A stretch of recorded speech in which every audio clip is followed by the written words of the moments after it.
But first, we begin with breaking news. Dozens of families in Seattle tonight scrambling to get to safety as their apartment building goes up in flames. All of this unfolding along Madison Street in downtown Seattle. Fox 13 News reporter Matthew Smith joins us live outside the building. Matthew, anyone in the downtown Seattle area could hear sirens blaring as first responders race to this scene. Is anybody hurt there tonight?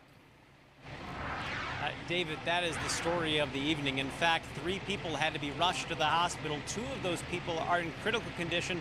1 is in serious condition. As a total, 8 people had to be rescued out of this building. They did 3 alarms. If you don't know what that means in layman's terms, they had to call 3 rounds of firefighters, not 3 trucks. More than a half dozen out here right now. Now, I want you to look up towards the 4th floor, though, because that's the concern right now at this point in time.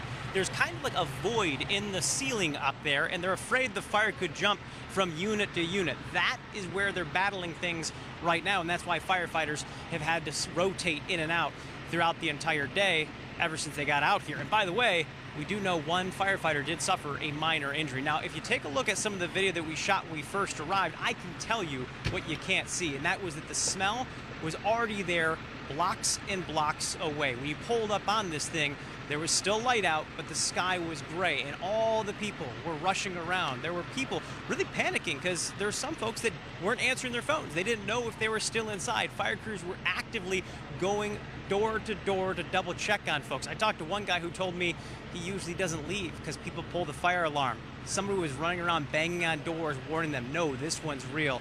And I met one woman, Nina Ford, who was terrified. She came home from dinner, saw everybody outside, and realized her service animal that she has for PTSD was still inside, and she was terrified. Nobody's giving me answers. The fire department won't talk to me. I'm talking to people that are not a part of the fire department. They're just here to assist people. And nobody is telling me that they can get my dog out. So they're just trying to save lives. I get it, but I need my dog as well. I feel like they need to be searching everywhere for animals and humans. This is ridiculous. Nina, obviously very emotional there, but I have an update for you. Just a few minutes before we got on air, we saw Nina rush towards the firefighters. I had an inkling I knew what was going on. They had found her dog, Moon, and I want you to take a look at that moment they were reunited.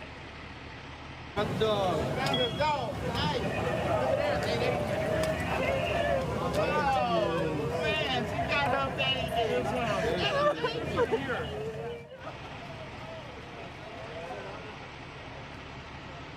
Yeah, those tears of fear went to tears of joy. She tells me she's rushing off to the vet to make sure that Moon is going to be okay. But here's the thing.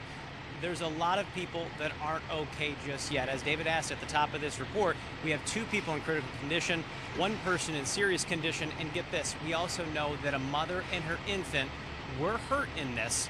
We are told that they are in stable condition at this hour. So 8 people rescued, 2 people critically condition, and an infant injured but stable at this hour. Obviously, if you're going to be out tonight, avoid the 800 block of Madison. I'd give it a couple streets in either direction because we have close to a dozen fire crews out here right now.